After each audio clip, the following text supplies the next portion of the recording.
Hey, how you doing today? I'm Skinny Beans, and today we are going to be watching another Casual Geographic video. We're watching about pandas.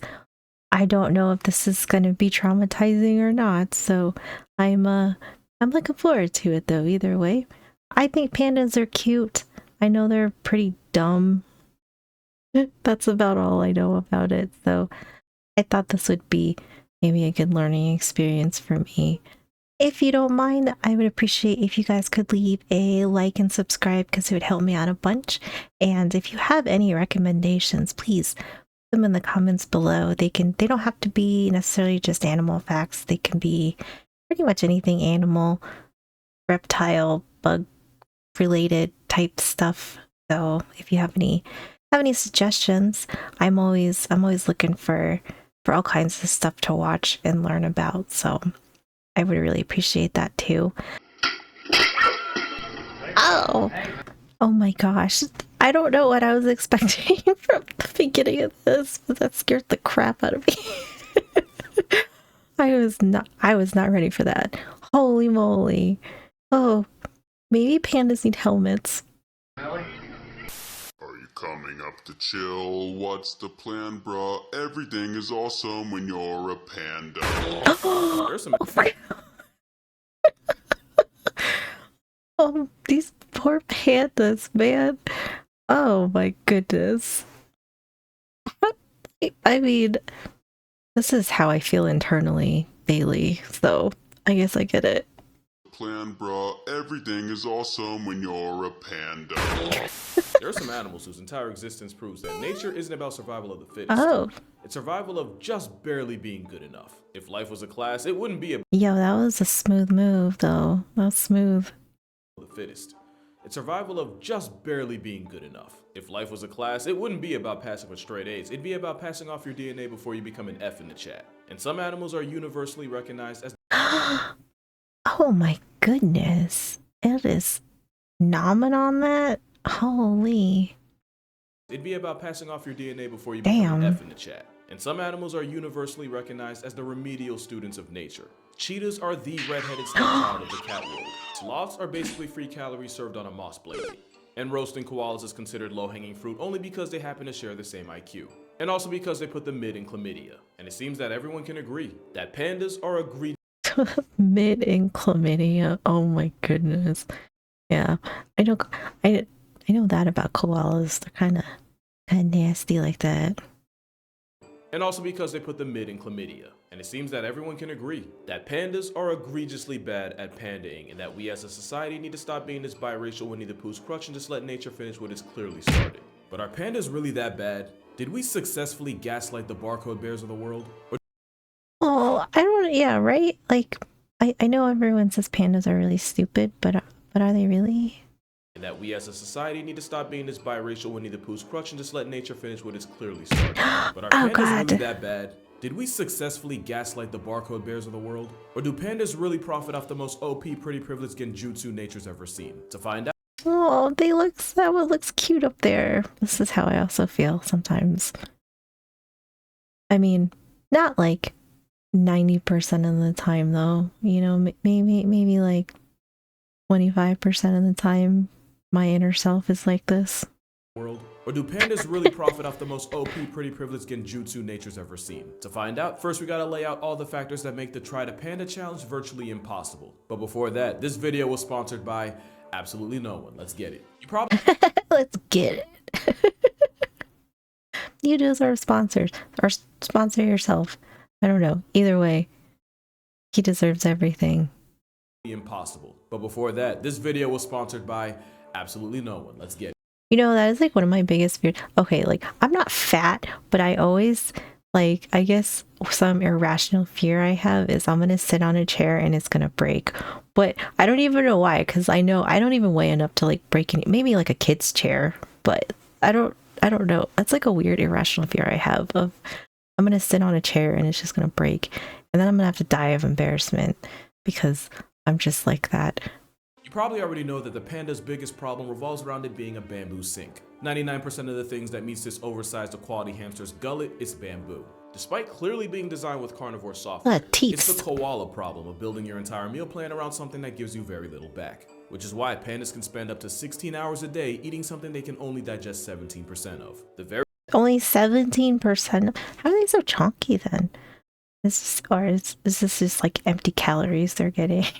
So let's just keep eating like chips. I get it.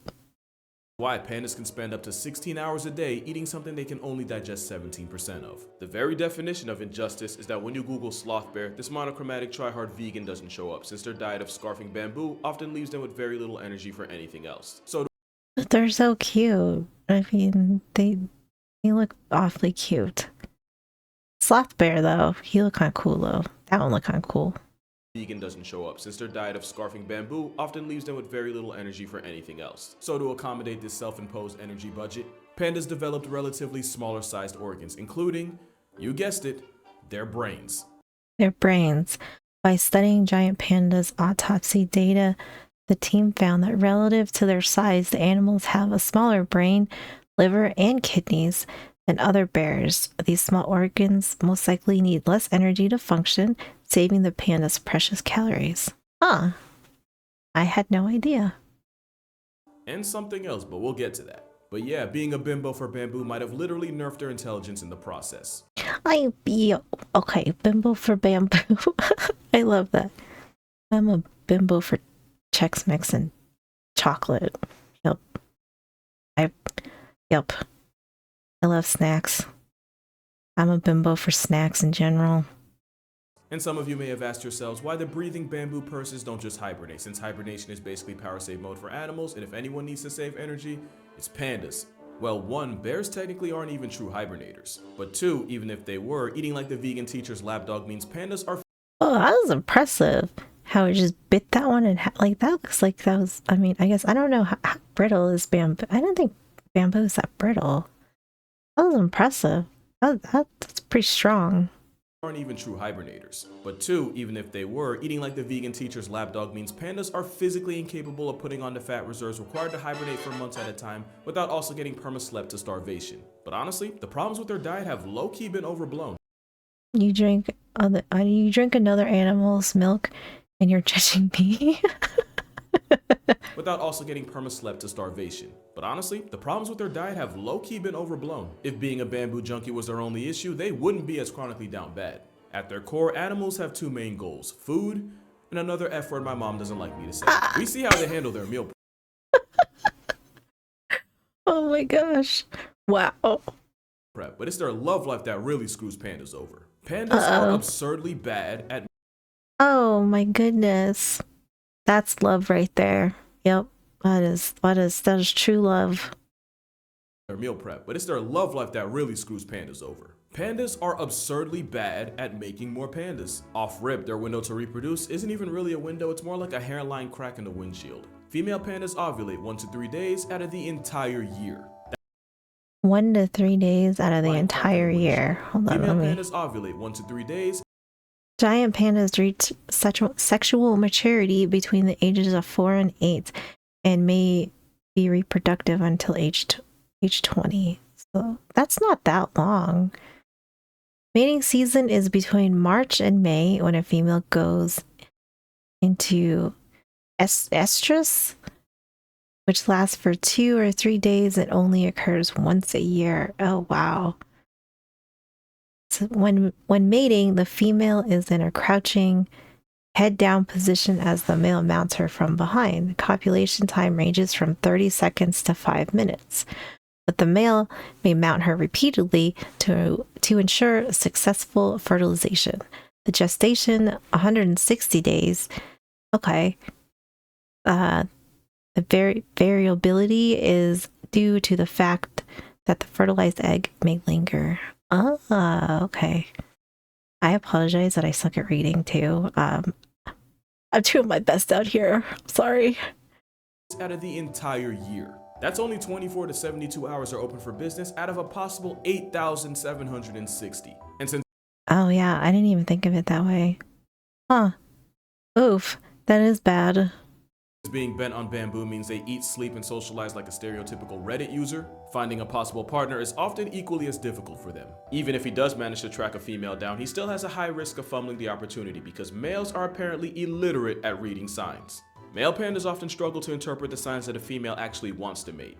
Word. And when you only have hours on the clock, mistakes like that. Oh my god, is she like, hey, I'm ready.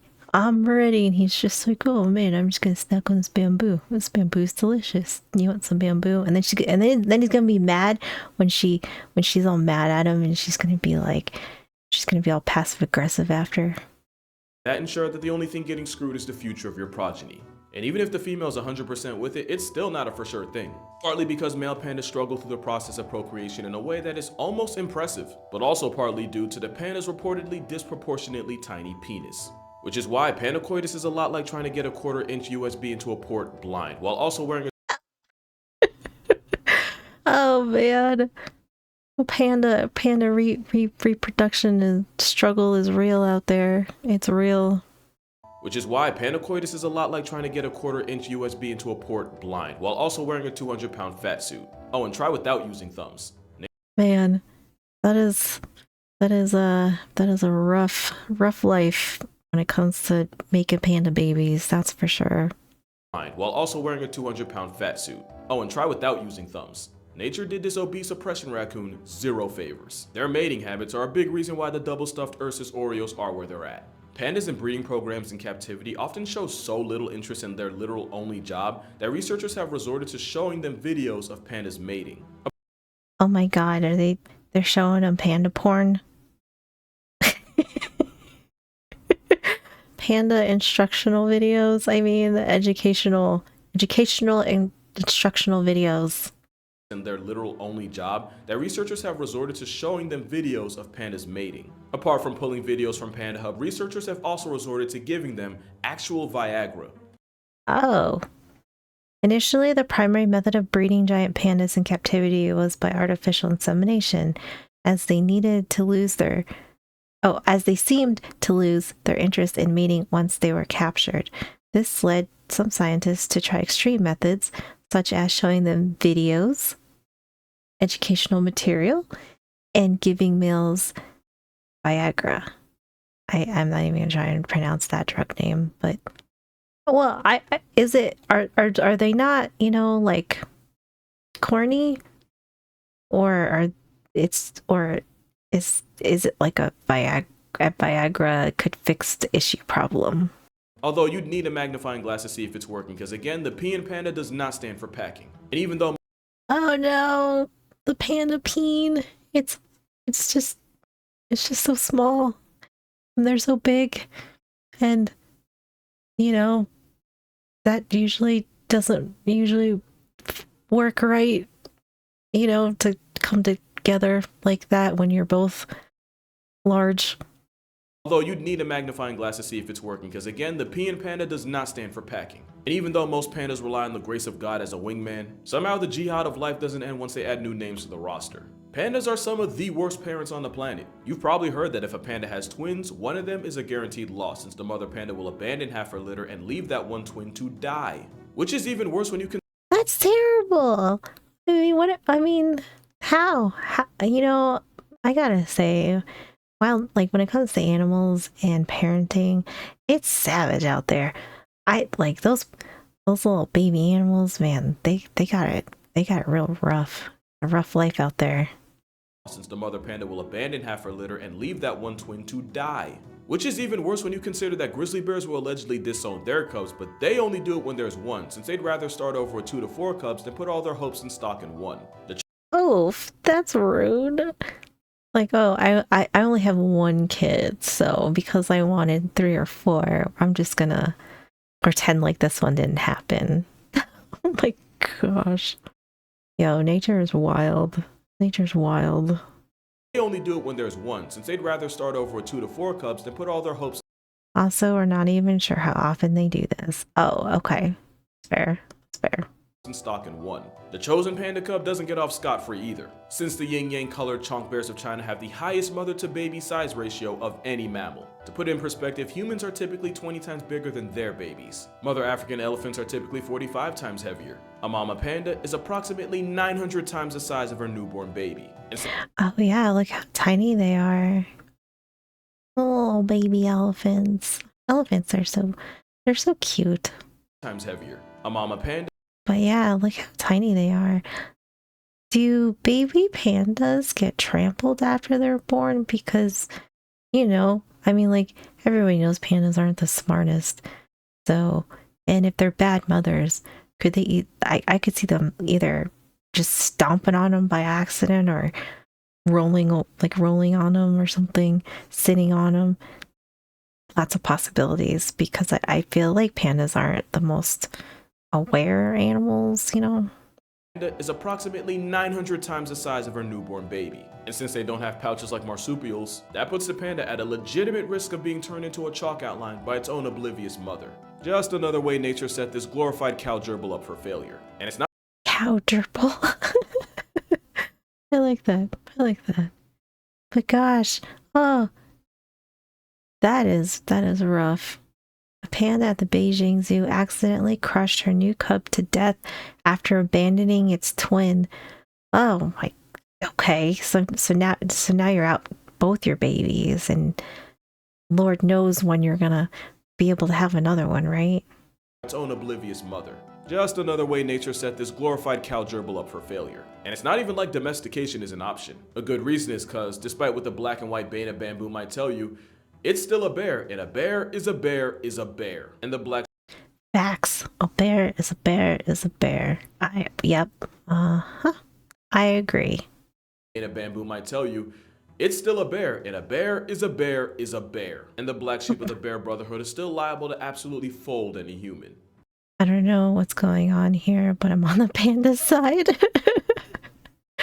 Yo, that panda, whatever it is, that panda's pissed. He big mad in there.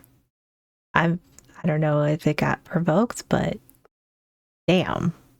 Especially since the one plus of constantly crushing bamboo is a bite force comparable to big cats like lions. By the way, that's a deer carcass he's eating. It's not always bamboo. Oh, okay. Human. Especially since the one plus of constantly crushing bamboo is a bite force comparable to big cats like lions. In case you thought this plus size Oreo was sweet, one man nearly lost his whole leg after a giant pan. Oh my god. Oof.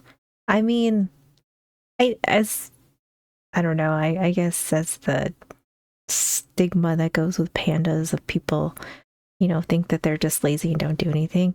I mean, that doesn't mean that they don't get pissed or anything, and they're still a big animal. At the end of the day, they're still pretty big, and I bet they could frick you up pretty good. Lions. In case you thought this plus-size Oreo was sweet, one man nearly lost his whole leg after a giant panda wandered onto his land and crushed his leg like celery. Then crushed his leg like celery. Yo, that looks painful. That looks like it hurt. Oh, oof. I mean, oh gosh. And I'd imagine, like, if one bit you, I think you're done for. Man nearly lost his whole leg after a giant panda wandered onto his land and crushed his leg like celery. Then there's the fact that a high-volume, low-efficient diet means the one-man bamboo processing plant known as the panda can poop a healthy 40 times a day. 40 times a day? Oh my goodness. How do they have a butthole left? Oh my god. I couldn't. Oh, jeez. I would not want to be the keeper of that and having to be picking up poop. That's like an all-day job. It's like a 24-hour job. You'd be picking up poop 24/7. It means the one-man bamboo processing plant known as the panda can poop a healthy 40 times a day. And of course, living in the chilly, mountainous forests of Asia, pandas figured out that they can stay warm by rolling around and covering themselves in fresh manure. So if you want... Oh, so they poop a lot and they smell like poop. Win-win. Poop. Figured out that they can stay warm by rolling around and covering themselves in fresh manure. So if you want to add a biting, eating, pooping, sewer-smelling dependent to your family, like I always say, you're better off having children. Because there are no... Oh, yeah. I guess so. I mean, You could be lucky. Yeah, you could be lucky enough and not have a kid that wants to smear poop all over himself. So, you know, I guess that there is that silver lining to it. Pooping, sewer smelling dependent to your family, like I always say, you're better off having children. Because there are no tax credits for providing for pandas. In fact, the opposite. Pandas quite literally cost millions of dollars just to keep alive. But mostly that's because giant pandas are leased by the Chinese government at approximately a fat million a year. And if one of Oh, so China owns all the pandas and then they make millions off of rent, like they essentially rent the pandas out to zoos. Is that right? Mostly that's because giant pandas are leased by the Chinese government at Yeah. approximately a fat million a year. And if one of those pandas gets knocked up, that'll set you back a cub tax of about 400,000, which is what A cub tax of 400,000. Okay. So if you are lucky enough, or I guess, I don't know, is that lucky? I mean, I guess it's good that they're having babies, but man, I guess it's gonna cost you. year. And if one of those pandas gets knocked up, that'll set you back a cub tax of about 400,000, which is why currently only 3 zoos in the US have a biracial bamboo munching beanbag of a bear on display. One of Oh, I didn't know that. I wonder if I don't know if my zoo has one or not. But there's one in Atlanta, so that's cool. Currently, only 3 zoos in the US I'll have have a to look. biracial bamboo munching beanbag of a bear on display. One of those zoos used to be San Diego. I say used to because one of the consequences of renting pandas is that gives China the ammunition to be petty. I'm not a political channel, I'll never be a political channel. I'm not implying any type of affiliation or bias, I'm just listing 2 things that happened. In 2019, Trump may or may not have fueled a trade war against China. And come May 2019, a mother panda and her son were recalled and sent back to China. Now you could argue the trade war had nothing to do with it and this was just the natural end of a panda loan. But 10 years earlier in 2009, Taishan the panda was deported not long after Obama met with the Dalai Lama. The Dalai Lama is, as far as China's concerned, an op. So my word I see what he's saying. Okay. Yeah, that is pretty petty. Petty.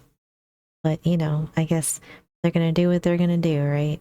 working theory is China uses pandas for diplomacy, but also as a vehicle of petty Is that poking that one in the face? What is wrong with you? Be fair, if pandas respawn in DC, we do the exact same. What is wrong? What is wrong with you? Why would you do that? That seems awfully rude. Here, let me come poke you in the face with a stick because I haven't seen you before. That just seems rude. an op. So my working theory is China uses pandas for diplomacy, but also as a vehicle of petty punishment. That's not really the pandas' fault, but at this point we might as well hold it against them too. We didn't even mention the fact that pandas aren't even really pandas. Oh yeah, so where does the word panda come from with them? You know what? That actually never occurred to me. Not once. I don't know. I don't even know why. Against them too. We didn't even mention the fact that pandas Yeah. aren't even really pandas. When zoologist Frédéric Cuvier first used the word panda in 1825, he was describing the red-headed raccoon we call the red panda. The furry orca known as the giant panda wasn't named until much later, and it only got its name because at the time they thought it had a lot in common with the red panda. Ah, okay. They don't look, I mean, they kind of, I can see the resemblance, but also not really. I feel like the red pandas look more like, I don't know, raccoon bear type deal, I guess. Pandas look more bear-like. If I trying to, I guess, compare the two and how different they are somewhat. I mean, it's like you can see it, but I also get how different they are too. Red pandas are adorable. I love their faces and their little bodies. Oh, they're so cute. Turns out they're not even close to being related, meaning this overgrown zebra yogi isn't even the original panda. And the fact that its monochrome mugshot shows up first when you type panda and not live action Shifu is one of the biggest injustices of nature. Oh no. Oh, they look so cute that they look like they could be little menaces. I'm not I don't know anything about red pandas, but that's just the vibe I get from them. It's like they look like they're so cute, but could probably like wreak absolute havoc if they wanted to. And everyone would be okay with it. I'd be fine with it. They'd be like, oh, you're cute. You're cute. Too cute. This is the OG panda, but the newspaper-flavored cloud-guzzling frost took up just enough space to convince the world otherwise. So obviously pandas have their problems, and you can argue that their best trait is being a luck merchant. There is no other animal that gets carried harder by pretty privilege than the endgame of a sloth bear raccoon orgy. And they're the only creature on Earth with black and white privilege. Because the reason giant pandas are the mascot of the World Wildlife Fund is literally because having a mascot with the same color patterns as 1940s TV saves you a lot of money on ink. Yo, that's Hey, I mean, that's a smart move. I mean, that's like some big brain advertising, right? a mascot with the same color patterns as 1940s TV saves you a lot of money on ink.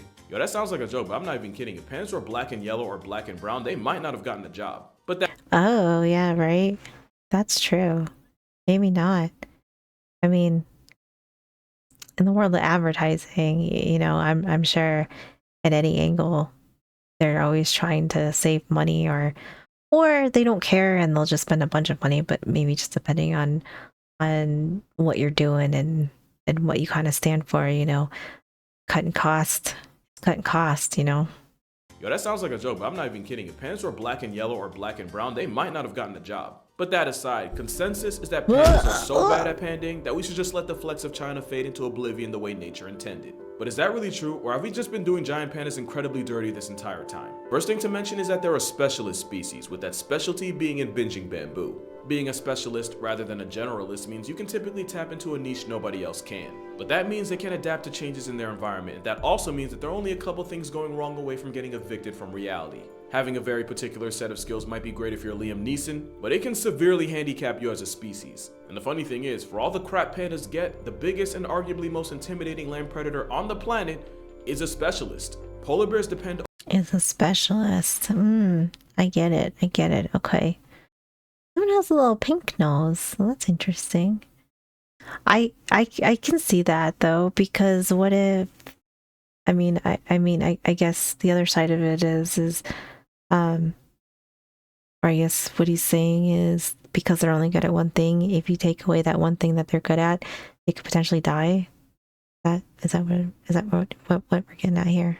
arguably most intimidating land predator on the planet is a specialist. Polar bears depend almost entirely on sea ice to hunt, and if that goes away, then it's bye-bye ice bear. But for some reason, we don't on the polar bear nearly as much for being dependent on ice as we lampoon pandas for their life choices. Especially since it's habitat destruction and fragmentation that really had giant pandas down bad. You see, it's believed the panda bear once had more variety in his diet and was more omnivorous. But likely because there was just so much bamboo everywhere and virtually zero competition for it, eventually they shifted into primarily eating bamboo. It also turns out that the bamboo they eat is high in protein but low in carbs. So despite seeming like that one person that would bring a veggie burger to a cookout, weirdly enough, the giant panda's protein intake is actually close to that of wolves. They're also particular about the part of bamboo they like to eat and when. According to studies on radio-collared pandas, in the summer and spring they prefer to eat the protein-packed shoots found at higher altitudes. But during autumn and winter they migrate down into the valley and shift more towards eating bamboo leaves, which are high in vitamin C along with roots.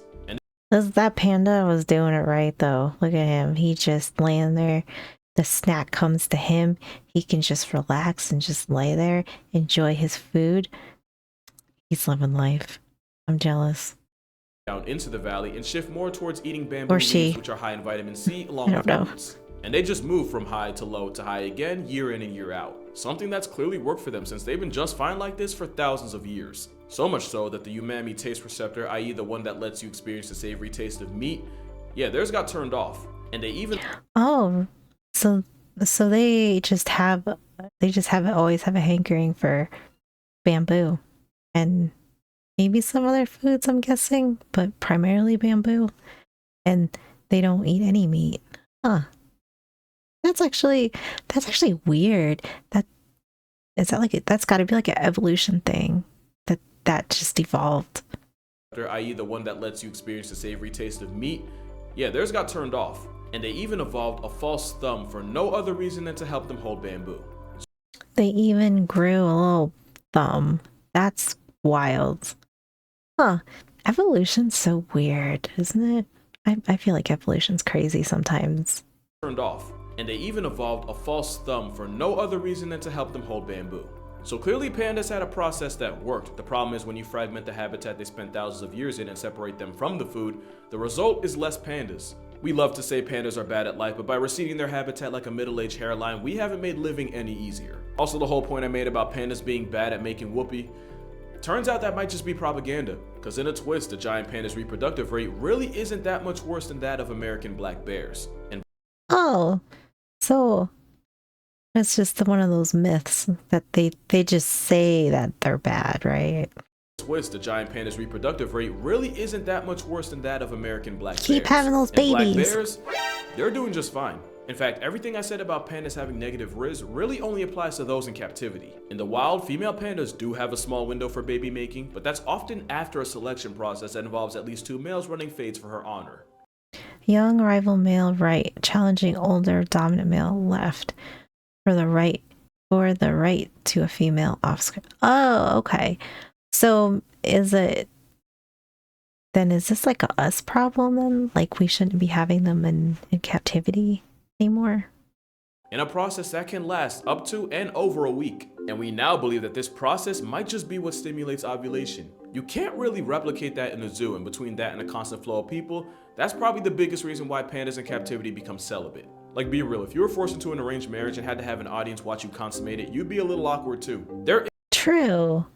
Oh, so I wonder too if like, I mean, they gotta be at least somewhat aware that there's like it's not just them in their habitat. So if they know that people are constantly watching, and technically you're living with a stranger, which is what I'm understanding, then yeah, how are you supposed to like be boinking? Because I wouldn't want that if even as a person or an animal. I don't think, yeah, that would probably have some performance issues. Be real, if you were forced into an arranged marriage and had to have an audience watch you consummate it, you'd be a little awkward too. There is no bigger indictment than the fact that a zoo in The actual pictures of Ying Ying and Lily, oh, they look so cute. Hong Kong had been trying to hook up 2 pandas for the better part of 10 years. And it wasn't until a certain beer virus of 2020 shut down the zoo to the public that the 2 bears finally got it on. Because they got privacy. They were like, oh, thank God, no one's here. Hey, now's the time. We finally got our me time, Poor pandas. Roommates for 10 years, and all it took was a couple months of privacy for them to fornicate. But even with all the slander, pandas are actually in pretty good shape. Get that one laid on its back. Oh, baby animals, man. Ugh, it gets me every time. They're just so stinking cute. And that is a problem, with about 2,000 pandas alive. So according to WWF, current wild population is estimated at 1,864. Numbers are increasing thanks to conservation efforts to protect, restore, and link areas of panda habitat. Okay. They got downgraded from endangered to vulnerable. Oh, so, okay, so that's good. That's good. Pandas are actually in pretty good shape. And that is a problem. With about 2,000 pandas alive today, pandas were recently demoted off the endangered species list. Yet giant pandas still finesse a bulk of conservation efforts simply because they're cute. Think about it for a second. Pandas have big eyes, big foreheads, and chonk physique. If they didn't remind us of babies, we wouldn't be this invested in their future. There's like 400 fair. blobfish left in the entire world, and you probably didn't know that because, real talk, nobody's buying their child a plushie that looks like a deflated sunfish fetus. Not to mention the Oh my god. I know everybody thinks blobfishes are ugly. I don't mind them.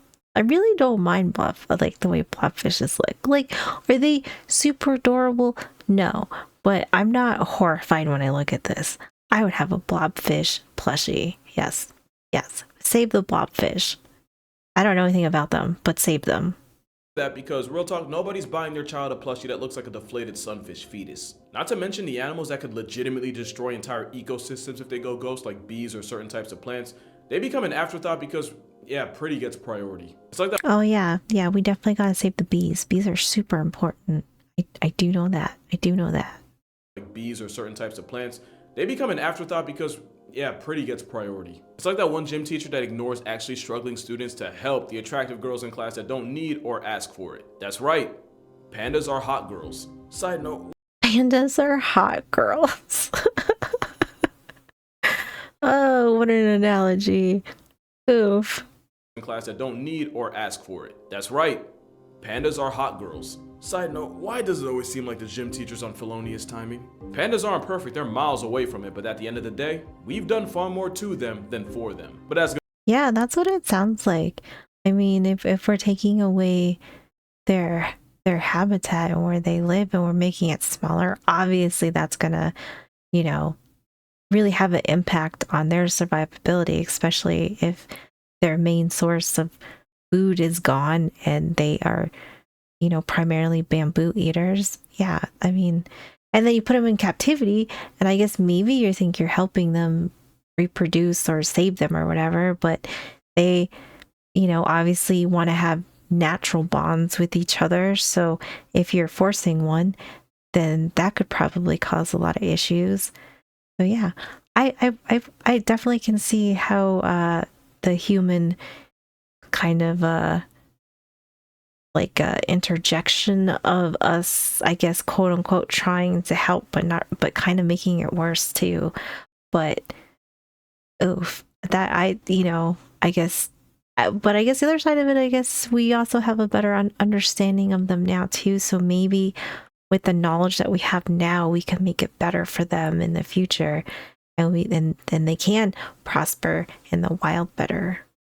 aren't perfect, they're miles away from it, but at the end of the day, we've done far more to them than for them. But that's gonna do it for this video. Be sure to check out my book for 100 animals that can absolutely fold you like a lawn chair, link in description.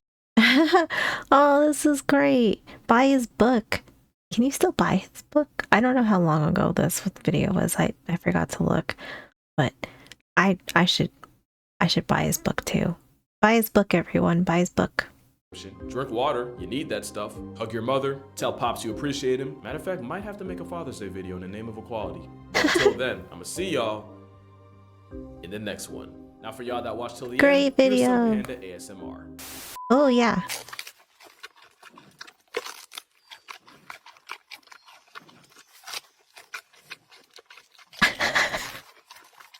Ah, happy he looks though. Oh, he's so happy. That's a happy snacker. I mean, I can't lie. When I get a good snack, that's how I be looking. For sure. Well, that was a great video. Thank you so much for hanging out. I appreciate it. I learned so much about pandas that I had no idea about. And also about how maybe we were doing more harm than good. I always, for some reason in my mind, I always think of like when we have animals in captivity that we are trying to do something positive, but I never, I guess, wrapped my head around the fact that like sometimes even though we're maybe trying to do something better, we're actually making it worse. Like in this case, you know, kind of putting strangers together and being like, hey, have a baby and let all these people watch you. But you're aware that that's happening. So I can totally get that. That lots of new information that I had absolutely no idea about. So this was great. So be sure to subscribe to Casual Geographic. He's great. He makes such great videos, and I love watching everything that he makes because I learn so much, and it's always so fascinating. And I like his sense of humor because, you know, sometimes you just gotta make jokes, and I appreciate his jokes a lot. So. But thank you for hanging out with me. I hope you guys have a great day. Please be sure if you do get a chance to leave a like and subscribe. It'll help me out a bunch. And any suggestions, just comment below so I can check them out too. But I will see you guys in the next one. Have a good one.